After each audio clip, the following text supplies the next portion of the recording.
Señor, gracias por tu palabra una vez más. Gracias por permitirnos acercarnos a tu gloria, a tu presencia.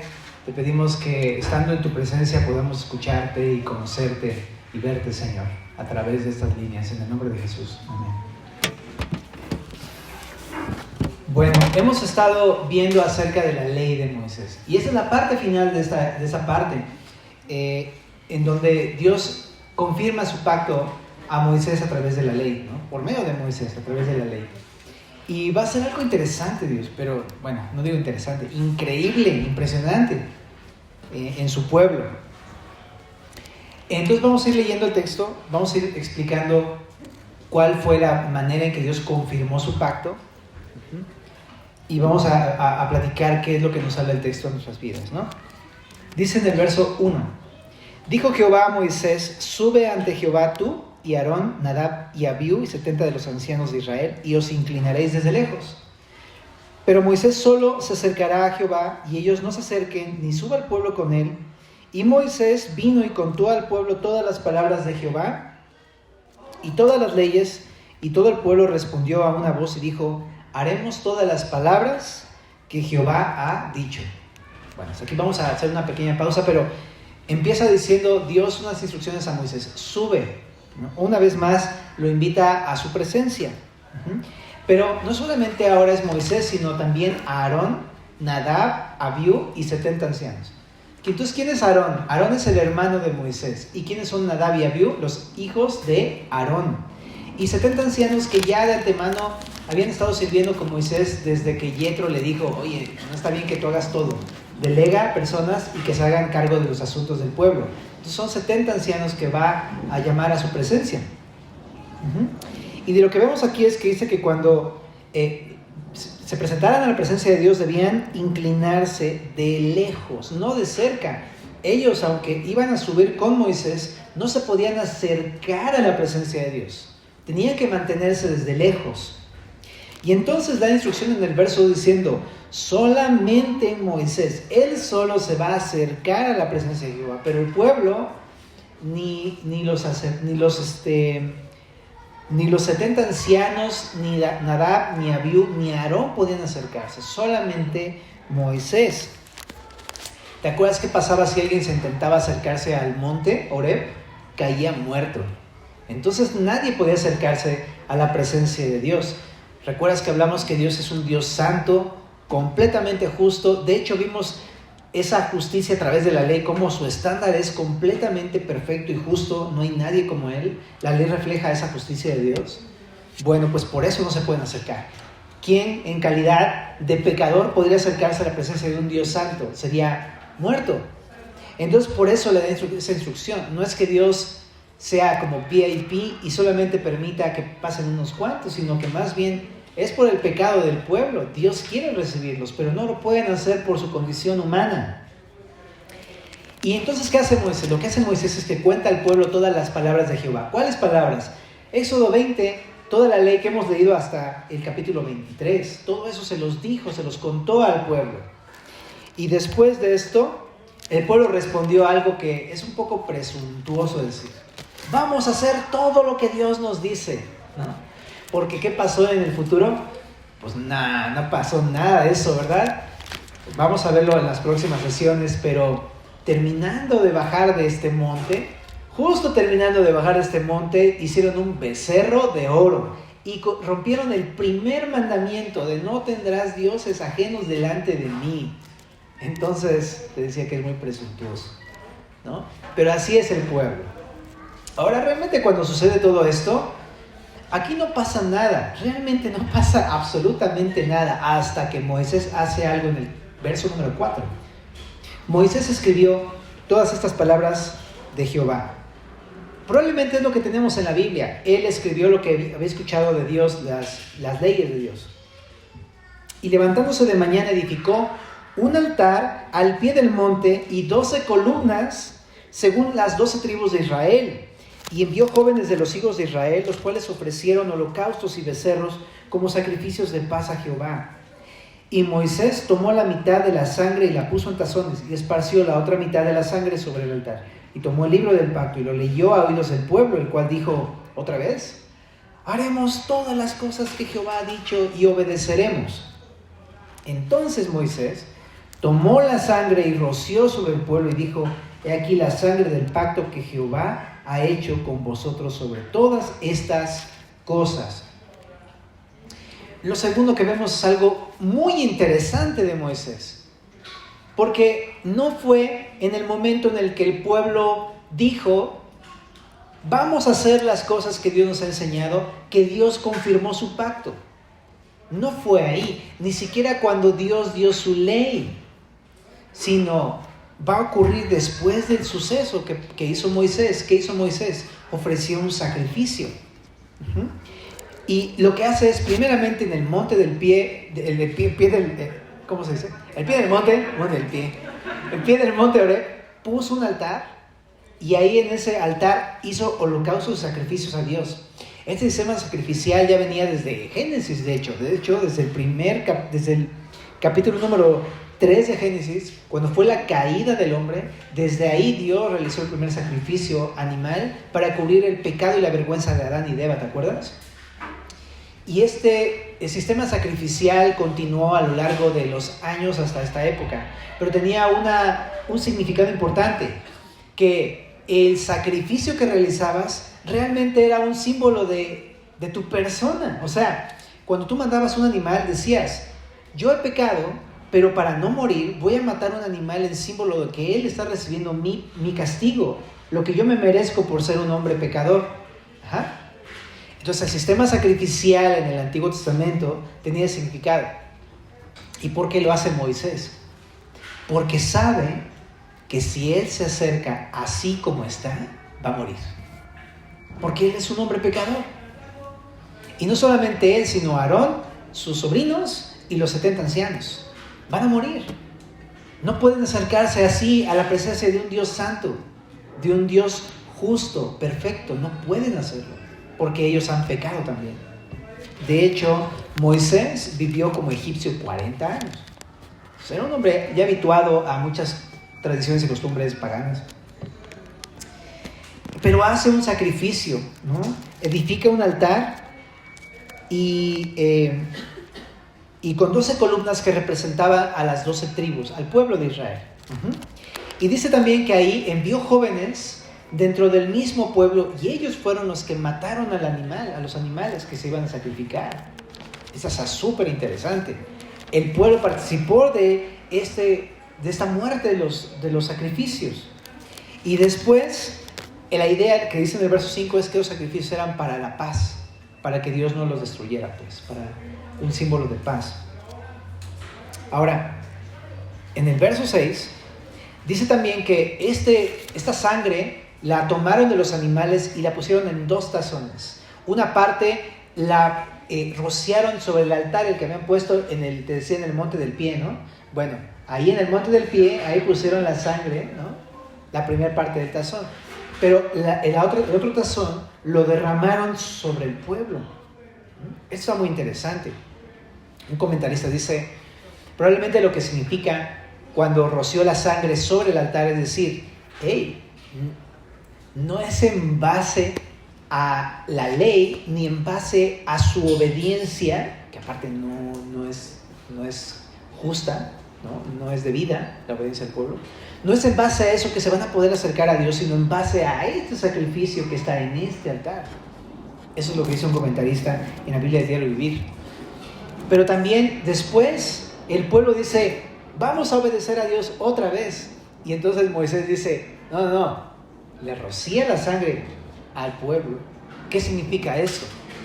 Lo que está diciendo es: no es en base a sus esfuerzos, es en base al sacrificio en ese altar. De manera que el pueblo ahora se va a poder acercar, Moisés, Aarón, Nadab, Abiú y los 70 a la presencia de Dios, pero gracias al sacrificio hecho en el altar. Y les dice: he aquí la sangre del pacto que Jehová ha hecho con vosotros. ¿Te das cuenta? La manera en que Dios confirmó el pacto fue a través de ese sacrificio que realizó Moisés, ¿no? Muy interesante. Esta era la confirmación del pacto de Dios. Y después de esto, ¿qué pasó? En el verso número 9 dice, y subieron Moisés y Aarón, Nadab y Abiú y 70 de los ancianos de Israel. Hasta entonces subieron, pero esto también era un paso de fe, porque era como, ¿qué pasaría si no hubiera hecho el sacrificio y pongo un pie en el monte? Caigo muerto. Pero ahora, confiar que solamente por haber hecho ese sacrificio ahora puedo subir, eso era un paso de fe, ¿estás de acuerdo? Y se atrevieron y confiaron y dijeron, vamos a hacerlo. Y empezaron a subir, sabiendo que podían morir. ¿Y qué pasó? No murieron. Ahí en el verso dice que subieron. Y en el verso 10 todavía más espectacular. Dice, y vieron al Dios de Israel. ¿Puedes ver qué está pasando aquí? No solamente pudieron acercarse a la presencia de Dios, sino lo vieron con sus propios ojos. Esto está increíble. Fue gracias a ese sacrificio. Y se acercaron y lo vieron. Ahora, la semana pasada estuvo el maestro Manín por acá, ¿verdad? Y nos hablaba de que cuando Dios se aparece en el Antiguo Testamento, realmente es la persona de Cristo. ¿Se acuerdan? Es una cristofanía. Porque Juan 1:18 nos enseñaba que a Dios nadie le vio, jamás. Pero ¿quién es el que le ha dado a conocer? Cristo. El Hijo le ha dado a conocer. El Hijo que está en el seno del Padre le ha dado a conocer, dice Juan 18, ¿no? Y así que esta aparición, esto que vieron, realmente era Dios el Hijo, Dios Jesucristo apareciéndose. Todavía no había sido revelado en el Antiguo Testamento como tal, como Jesucristo, pero es Él que se aparece delante de estas personas. Y lo vieron. Qué cosa tan más impresionante. Yo, ¿cuántas veces le he dicho a Dios, déjame ver tu gloria? No sé si has orado esto, ¿no? Luego que pienso que no sabemos ni qué pedimos, ¿verdad? Pero nos encantaría ver a Dios un día y así en su gloria, claro que nos encantaría. Pero te digo que no sabemos porque tal vez caeríamos así. Pero ellos lo pudieron ver gracias a ese sacrificio. Y dice que abajo de sus pies había como un embaldosado de zafiro semejante al cielo cuando está sereno. Realmente no vieron lo que describe Éxodo, no es demasiado de lo que vieron ellos. Ellos seguramente vieron muchas más cosas. Vieron la presencia de Dios, el rostro del Señor, su persona, su gloria, todo lo que había alrededor de Él, pero nada más estaban diciendo, y a sus pies solamente había como un cielo. ¿Por qué? Porque yo imagino que estaban así, tendidos en el piso, ¿no? De la gloria de Dios no podían ni siquiera, no se atrevían a levantar su mirada hacia el Señor. Pero es eso, es una visión espectacular la que vieron. Y dice en el verso número 11, mas no extendió su mano sobre los príncipes de los hijos de Israel. Esto es un contraste. Es como si dijera, pero a pesar de que subieron y lo vieron, no se murieron. Te decía, cualquiera de nosotros que en su calidad o condición pecadora se acercara a Dios moriría fulminado. Es como si intentaras acercar una hoja de papel a tu estufa. O sea, se quema. La gloria de Dios es tal, la santidad de Dios es tal que ningún pecador podría estar en la presencia de Dios. Pero lo que le asombra a Moisés es, pero aún así no se murieron. Dios no extendió su mano sobre los hijos de Israel. ¡Qué increíble! No los castigó. ¿Por qué? Por el sacrificio que habían hecho. Ahora también dice aquí, y vieron a Dios y comieron y bebieron. Ahora eso te va todavía más allá porque dice, no solamente lo vieron, sino que comieron con Dios. ¿Te puedes imaginar algo así? Bueno, yo cuando voy a la casa de una persona que no es muy conocida, pues te quedas todo quietecito y como que te comportas muy bien porque pues tienes cierta reverencia y respeto, ¿no? Ahora imagínate con Dios cómo estaban ahí, ¿no? Llenos de terror, pero a la vez estaban teniendo una relación con Dios mucho más cercana de la que habían tenido antes. Imagínate estar a la mesa con Dios. Es algo impresionante. Y esto no solamente hablaba de pues, que estuvieran en el mismo lugar y ya. Las comidas en la cultura israelita tienen que ver con comunión, o sea, con una relación muy personal. Porque no sé si has visto las comidas judías, ponen como los toppings y los platos allá enfrente y tú agarras con tu mano, literal, metes ahí el pan, te lo llevas a la boca, después de que te comes ese bocado, vuelves a meter el pan ahí y todos están así felices, ¿no? Éntrele, papá, ¿no? Y viva, sí, no, ya pasó el COVID, ya pasó. Y vamos, y así todos se comparten. Entonces hablaba de compartir la saliva, ¿no? Para empezar. Pero no solamente era eso, no se sentaban como nosotros los occidentales, ¿no? Ellos se acostaban, de manera que estaban muy cerca. Tu torso quedaba en el pecho de la persona que estaba junto, porque lo comían acostados, sostenidos en un brazo y comiendo con el otro. Y aparte la plática y todo, era un momento de comunión muy estrecha, las comidas judías. Entonces, ellos estaban comiendo en la presencia de Dios. ¡Wow! Y dice aquí, en el verso 12, entonces Jehová dijo a Moisés, sube a mí al monte y espera allá y te daré las tablas de piedra y la ley y mandamientos que he escrito para enseñarles. Es lo que conocemos más tarde como los 10 mandamientos, que son las 2 tablas de piedra, que por cierto Moisés rompe. Pero eso es lo que le dice, ven a mí, ven al monte. Entonces lo que hace es llamarlo aparte para ahora estar personalmente con él, con Moisés. Pero ahí no podía ir ni Nadab, ni Abiú, ni Aarón, ni los ancianos. Entonces se levantó Moisés, y chécate con quién se levantó. Se levantó con Josué. Aquí hace la aparición este hombre que más adelante en el libro de Josué fue muy importante en la entrada de los israelitas en la tierra prometida. Él fue el que introdujo a los israelitas. Aquí está Josué, que es el siervo, el ayudante de Moisés. Y dice, y Moisés subió al monte de Dios y dijo a los ancianos, esperadnos aquí hasta que volvamos a vosotros. Y aquí Aarón y Hur están con vosotros, el que tuviera asuntos acuda a ellos. Lo que está diciendo es, miren, bajen, yo voy a subir con Josué, pero ustedes bajen y cualquier asunto, ya como ustedes lo han hecho, atiéndanlo, ¿no? Ahí les entregó el changarro, como dice, ¿no? Dice en el 15. Entonces Moisés subió al monte y una nube cubrió el monte y la gloria de Jehová reposó sobre el monte Sinaí y la nube lo cubrió por 6 días. Y al 7º día llamó a Moisés del medio de la nube. Y la apariencia de la gloria de Jehová era como un fuego abrasador en la cumbre del monte a los ojos de los hijos de Israel. Y entró Moisés en medio de la nube y subió al monte y estuvo Moisés en el monte 40 días y 40 noches. La última escena que vemos en el capítulo es como Moisés lo que hace es, ya que encargó a ir con los ancianos, el pueblo, sube con Josué y la nube espesa en el monte. Y ahí estuvo 6 días, pero en el 7º día se le manifestó Dios y lo vio personalmente. Y estuvo con él 40 días y 40 noches.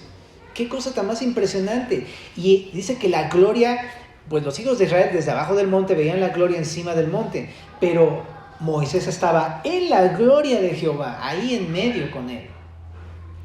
Y ese es el punto de nuestra lectura el día de hoy. Ahora, te decía, ¿por qué estamos viendo todo esto? Porque Dios está haciendo un pacto con su pueblo. Ajá. Pero hay algo muy interesante aquí, que el pacto no consistía meramente en la ley, porque por la ley ellos no se podían acercar a Dios. Sí les dio una ley por medio de Moisés, pero la ley no produjo que ellos se pudieran acercar a Dios, porque la ley no le quitaba lo pecadores que eran, ¿no? La ley solamente mostraba la justicia de Dios, pero no les mostraba, no les quitaba el pecado de su corazón. Y en el texto no vemos que haya pasado absolutamente nada cuando Moisés les contó todas las palabras de Jehová de la ley. Nada.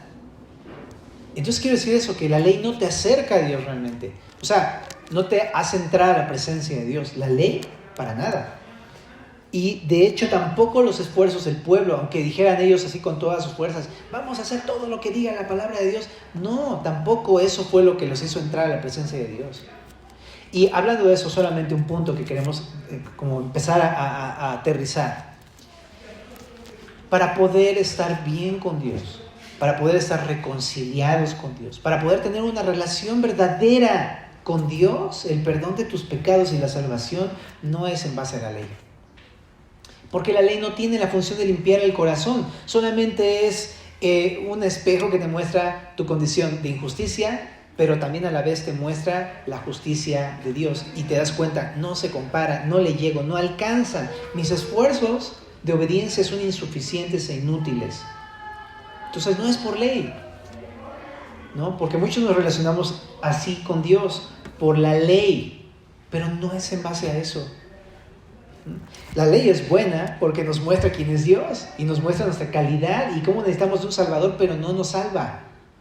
Es como si intentaras lavar con un espejo, así. O sea, ¿cómo le haces? No se puede. Necesitas agua para poder lavar. Te miras en el espejo que está sucio, pero te lavas con agua.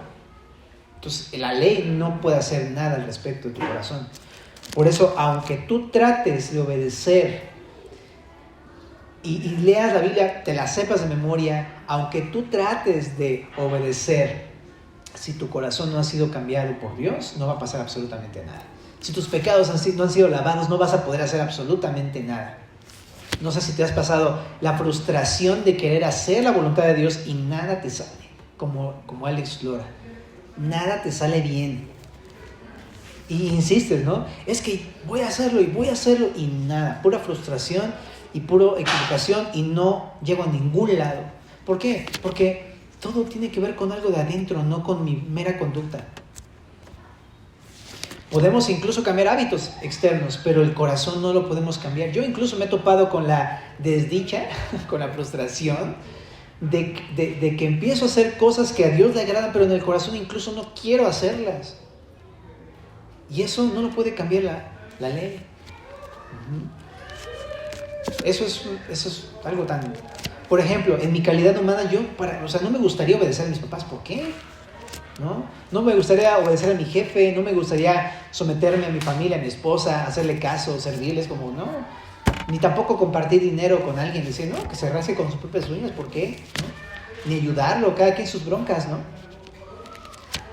Entonces, yo me doy cuenta de que eso solamente es una obra de Dios en mi corazón, pero la ley no lo puede hacer. Necesita pasar algo en mi vida, algo muy importante, para que realmente haya un cambio desde adentro, que no solamente se convierta en acciones a la fuerza en mi vida, sino que Dios obre en mi corazón de una manera verdadera para que entonces yo quiera andar en la voluntad de Dios. Entonces, hay muchas cosas de qué hablar, pero si tú vienes a la fuerza es porque necesitas entender que, pues claro, porque necesitas que Dios te cambie tu corazón.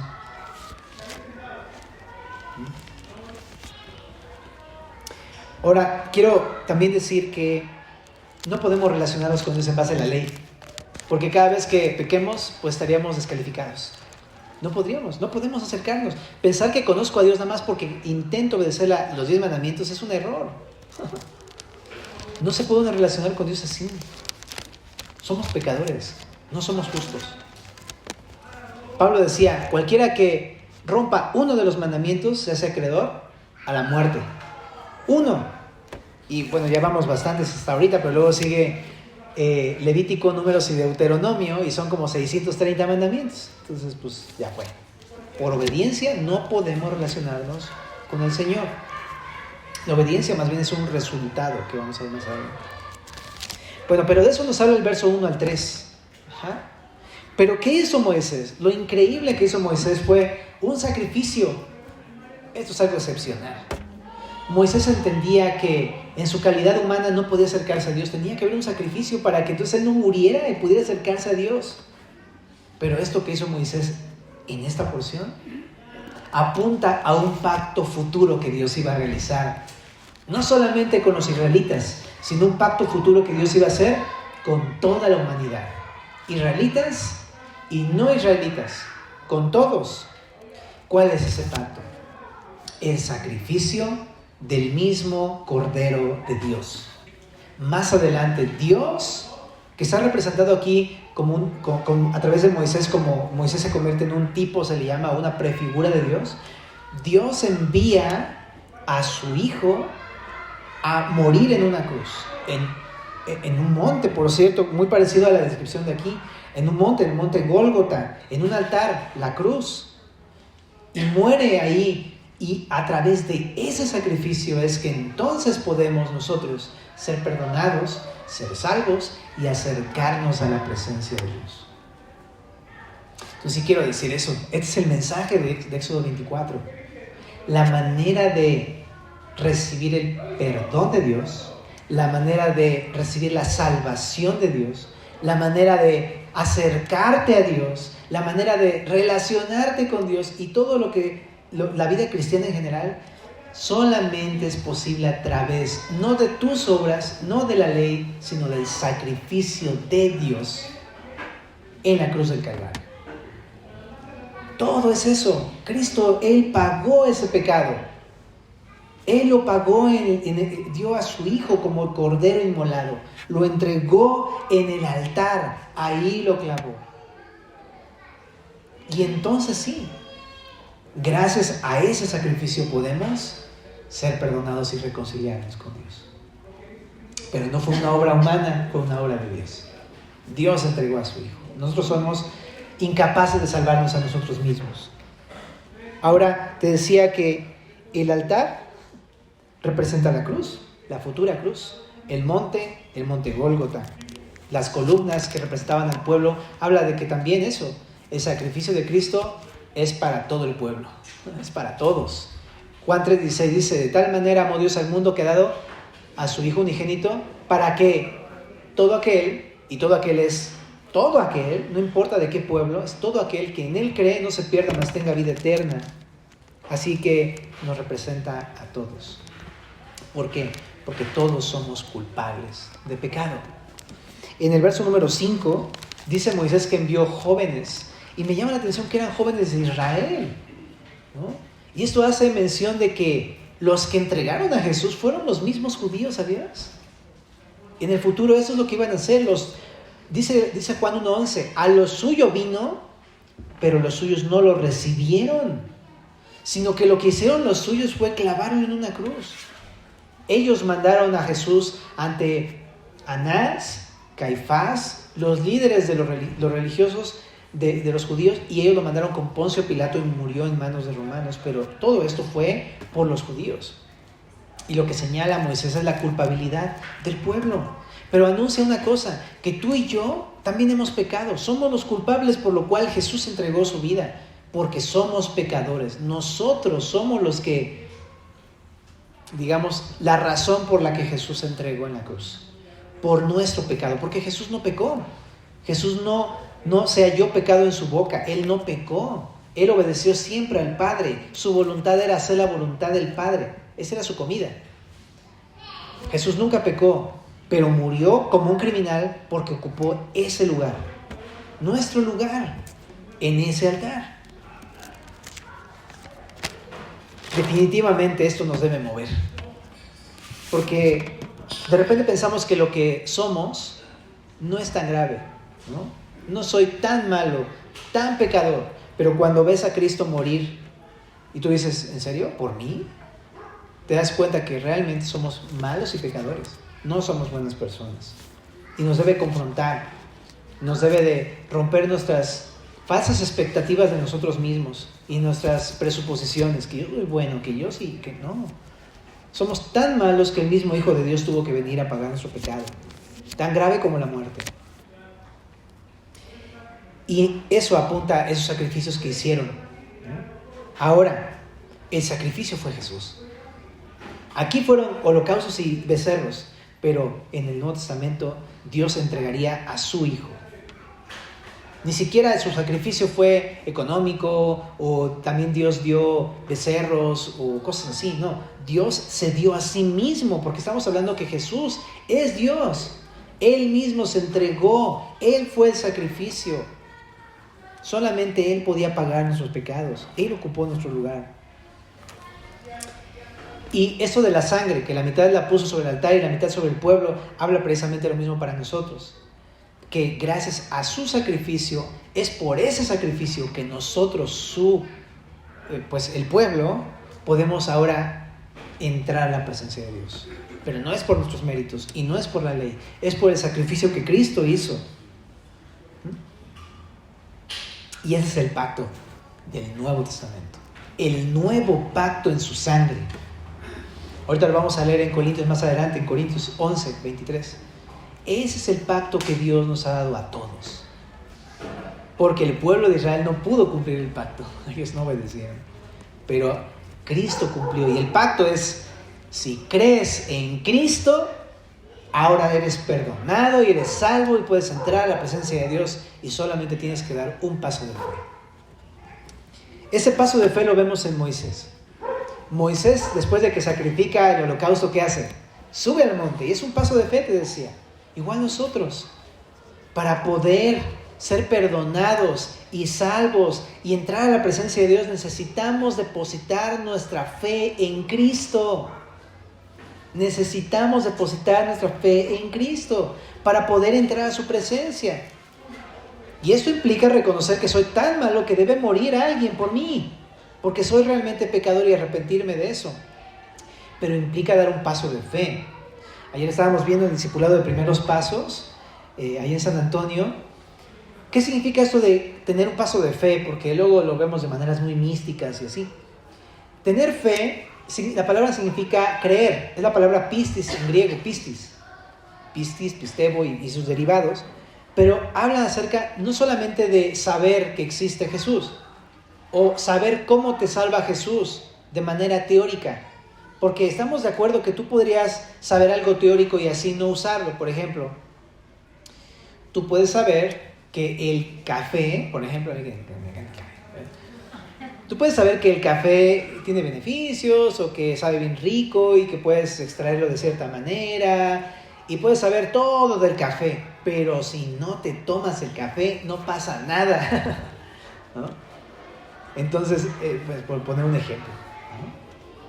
Igual, tú puedes saber quién es Jesús, tú puedes conocer la Biblia, tú puedes saberte versículos, tú puedes asistir a un discipulado, tú puedes saber que Cristo murió por ti, que Cristo resucitó de manera intelectual y aún así no depositar tu confianza completa en ese hecho, en quién es Jesús y en lo que hizo por ti, ¿sabías? Y puedes nada más saberlo de acá, pero no te entregas. No es lo mismo saber entregar. Por ejemplo, cuando tú te casas, ¿no? A lo mejor tú conoces todo acerca del matrimonio, ¿no? Ya dices, no, pues ya sé con quién, ya sé cuándo nos vamos a casar, ya sabes dónde vas a comprar tu vestido de novia, o si eres novio, pues de novio, y todo, y cuánto te va a costar y todo, pero si no te casas ya fue, o sea, no, jamás no, pues. ¿Me explico? Es igual con Jesús. Aunque sepas quién es y sepas la palabra, si no te entregas a Él, no va a pasar nada. Ponemos un ejemplo hace rato. Si tú conoces, estás a punto de estrellarte en un avión y conoces un paracaídas, sabes que ahí está el paracaídas. Tú puedes saber cómo funciona, pero si no te lo pones y saltas y le jalas a la correa, no te salvas, te mueres. Igual con Cristo. Si no depositas tu confianza, tu peso completo en que Jesús es Dios y Él murió por tus pecados, si no descansas en ese hecho y te arrojas a esa verdad y que Jesús resucitó, vas a morir. Es el punto. Y tienes que tomar una decisión de fe. Hoy es el día. Si tú el día de hoy sabes de Jesús, pero no le has entregado tu corazón, hoy puedes entregarle tu corazón. Es una simple decisión de fe, decir, va Señor, hoy voy a entregarte mi confianza completa. Sabemos cómo hacer esto. ¿Has confiado alguna vez en alguien, seguro? Y seguro te ha quedado mal. Alguna vez, por lo menos. Pero sabemos lo que significa entregar la confianza a alguien. Pero Jesús no te va a fallar. Y de esa manera, en como tú le entregas luego tu corazón a muchas cosas que confías, de esa manera quiere que le entregues tu corazón y tu confianza completa a Cristo. Con todo tu corazón, totalmente, sin parcialidad, completo tu corazón a Dios. Y es lo que hizo Moisés, Aarón, dijeron, vamos, y no murieron. ¿Qué recibieron? Lo que vieron ahí es que vieron a Dios. Me encanta. Cuando tú pones tu fe en Cristo, ves a Dios.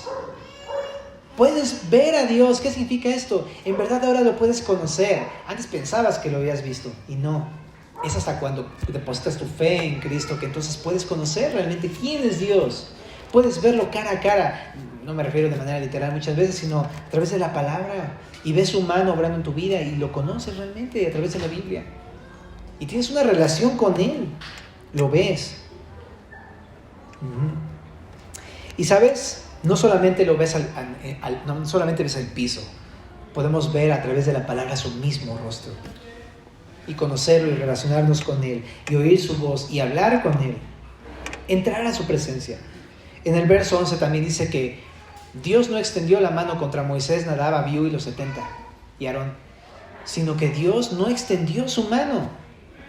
¿Qué significa esto? Que cuando crees en Cristo y que Él realizó ese sacrificio en la cruz, entonces no hay castigo para ti. No morirás, no vas a ver la muerte. Dios, puedes entrar a su presencia sin morir. Muchos pensamos, no me acerco a Dios porque me va a castigar. Todo lo contrario. Dios quiere perdonarte, no te quiere castigar. ¿Por qué? Porque Él ya hizo ese sacrificio.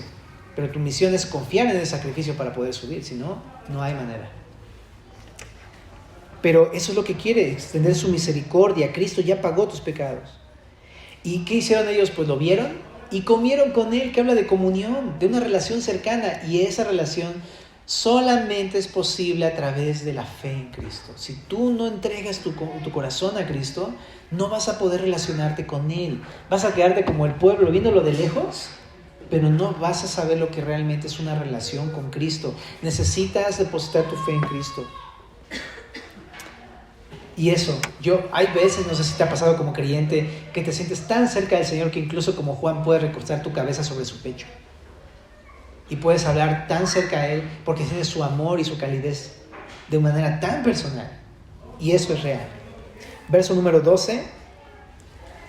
Esta parte en la que Moisés sube y Dios le iba a entregar las tablas de piedra de la ley. Esto es un tipo de lo que más tarde iba a hacer Jesús. Al creer en Jesús, Él no te da tablas de la ley. Él lo que hace es poner su ley en tu corazón. Y aquí ocurre el milagro que tú y yo no podíamos hacer antes. De querer hacer las cosas de voluntad, así, de corazón, porque no queríamos. Ahora Dios, después de creer en Cristo, te pone el anhelo de hacer lo que Dios te manda en la palabra, pero no como una obligación, como un peso, como algo así, sino que en verdad te pone el deseo de hacerlo. Cambia tu corazón, es literalmente un cambio. En Ezequiel 36:26 dice, Dios había hecho una promesa acerca de un nuevo corazón. Dice, esparciré sobre vosotros agua limpia y seréis limpiados de todas vuestras inmundicias y de todos vuestros ídolos os limpiaré. Os daré corazón nuevo y pondré espíritu nuevo dentro de vosotros y quitaré de vuestra carne el corazón de piedra y os daré un corazón de carne y pondré dentro de vosotros mi espíritu. Entonces Dios sí, cuando creemos en Él nos cambia el corazón. Yo antes ni de chiste, me dice mi mamá, lee la Biblia, y yo, no quiero, o sea, pues sí, claro que no quería, pues me confrontaba con mi pecado, ¿no? Pero desde que empezamos a conocerlo, sí o no, que Dios te da el anhelo de más, y quiero conocer más, y quiero obedecerlo, y en verdad quiero hacer lo que me pide. Ya después nos topamos con nuestra chafez, que luego no podemos, y que fallamos, pero el anhelo está por lo menos, ¿no? Esa es una obra de Dios. Ahora, en 2 Corintios 3:3 también Pablo dice, ¿no? Dios ya no nos dio la Biblia como unas tablas de piedra, no, nos la escribió en un corazón de carne. Él las escribió con su mano en nuestro corazón. Pero ¿qué más vemos aquí? En el verso 13 de Éxodo 24, dice entonces que Moisés se levantó con Josué, su servidor, y se fue ahí con Moisés.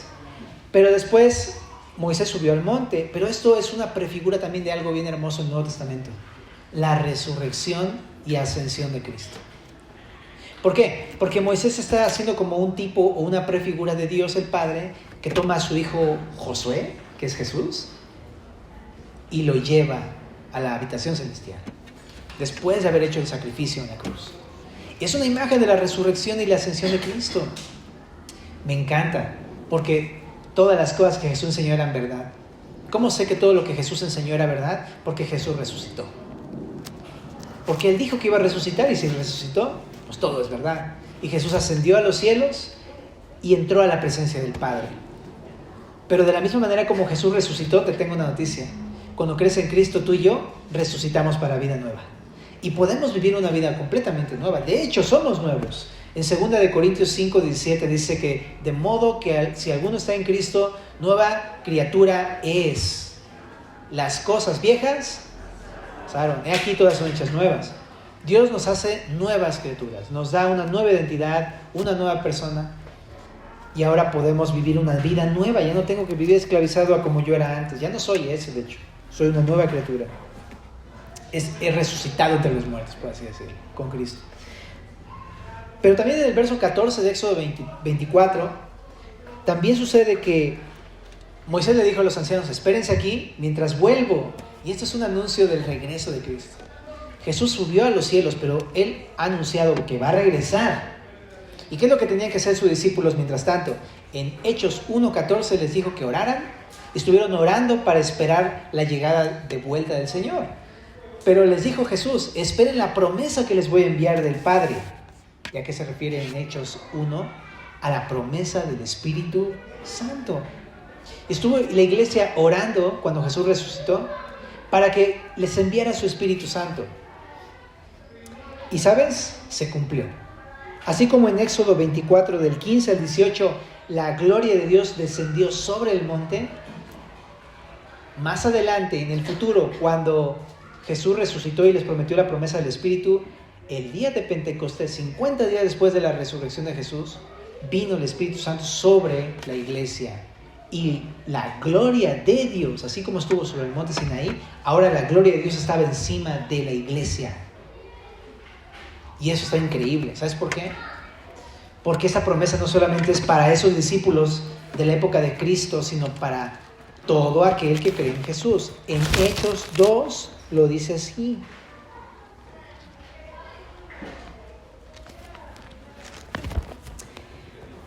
Hechos 2:39 dice, porque para vosotros es la promesa, está hablando a la iglesia, porque para vosotros es la promesa y para vuestros hijos y para todos los que están lejos, para cuantos el Señor nuestro Dios llamare.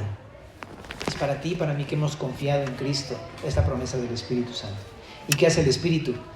El Espíritu Santo no solamente es una fuerza que te ayuda, el Espíritu Santo es el Señor Espíritu Santo. Es su presencia en ti. ¿No te parece algo asombroso?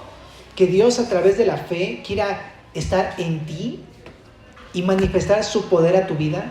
Pues ese regalo es el que quiere darnos cuando creemos en Cristo. ¿Y para qué sirve el Espíritu Santo en nuestras vidas? Pues para ayudarte a vivir de acuerdo a la ley que Dios ha puesto en tu corazón. Para darte la capacidad que antes no tenías de obedecer a Dios. Pero todo es por creer en Cristo, porque si no crees en Cristo, ¿por qué creyera uno que va a manifestar algo de poder en su vida? Pero cuando uno cree en Cristo, entonces puedes ver la mano de Dios obrando, porque realmente creo que Él murió por mí, que realmente creo que resucitó y que realmente creo que me ha dado una vida nueva y que realmente creo en sus promesas. La fe. Y al final aparece que dice que la gloria era como fuego abrasador, y así se vio en el Pentecostés, como llamas de fuego encima de las cabezas de los discípulos. Literal, es la presencia consumidora del Dios consumidor. Es el fuego de Dios. Y así es. ¿Y qué hace el fuego? Generalmente lo que hace el fuego es alumbra, pero quema. Eso es lo que hace. Quema todo lo que esté impuro en nuestras vidas, nos limpia y nos purifica de nuestros pecados. Tú te vas a dar cuenta que conforme vas creyendo en Cristo, Dios te va limpiando de aquello que está mal. Te purifica. Moisés por eso fue que entró a la nube y estuvo ahí 40 días y 40 noches. ¿Por qué? Esto de 40 días y 40 noches es eso. Fue purificado durante ese tiempo. Me recuerda mucho a lo que pasaría a Jesús más adelante en el Nuevo Testamento. Jesús, después de ser lleno del Espíritu Santo en el momento del bautizo, fue llevado al desierto 40 días y 40 noches para ser probado por el Padre. Eso es lo que vemos. Pero Él pasó la prueba, ¿no? Pero igual que como Jesús, cuando somos llenos del Espíritu, el Señor nos da su Espíritu para ser probados con el fin de ser purificados. Y cuando Dios nos quita los pecados de nuestras vidas, nos parecemos cada vez más al Señor. Por eso es que cuando Moisés bajó, se veía el reflejo de la gloria de Dios en su faz, en su rostro. Porque se parecía al Señor. ¿No te parece asombroso? Por el Espíritu podemos parecernos a Cristo. Aquí vamos a dejar nuestra lectura de este día. Vamos a hacer una oración para terminar, ¿te parece? Pero si te puedo decir una cosa, confía en el Señor. Entrégale tu confianza completa al Señor Jesús. ¿Oramos? Señor Jesucristo, gracias por tu palabra y por lo que nos hablas acerca de este capítulo, de cómo todo esto es el pacto que tú tienes con nosotros, un pacto de amor y de gracia a través de Cristo, de su sacrificio. Te pedimos que nos des la fe que necesitamos para entregarnos por completo a ti siempre. Por favor, mantén tus ojos cerrados, pero quiero hacer esta invitación también el día de hoy. Que si el día de hoy tú identificas que sí conoces de la Biblia, sí sabes de Cristo, pero no le has entregado tu corazón,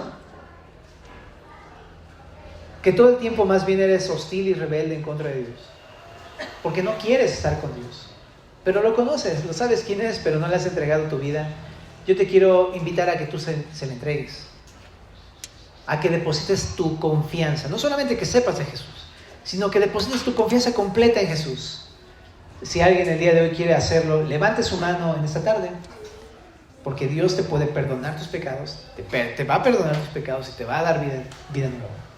¿Hay alguien que quiera el día de hoy entregarle su vida a Cristo, los que estamos aquí? A lo mejor te digo, ya tienes un tiempecito aquí con nosotros, ¿no? Pero a lo mejor no le has entregado tu vida. Si ese es tu caso, te invito. ¿Quieres hoy entregarle tu vida? Levanta tu mano. Que Dios te bendiga. Que Dios te bendiga. ¿Hay alguien más que quiera entregarle su vida a Cristo? Que Dios te bendiga. Muy bien. Que Dios te bendiga. ¿Alguien más quiere entregarle su vida al Señor Jesucristo en esta tarde? Es por gracia. Es por gracia. El Señor no te pide nada, simplemente que creas en Él. ¿Hay alguien más? Última llamada en esta tarde. Genial. Si levantaste tu mano, déjame guiarte en una oración para que se lo pidas personalmente. Dile: Señor Jesús, yo reconozco que soy pecador y por eso quiero pedirte que me perdones mis pecados. El día de hoy yo confío que tú ya los pagaste en esa cruz y decido poner mi confianza completa en ti, Señor. Te pido que me des tu perdón, tu salvación en esa tarde. En el nombre de Cristo. Amén.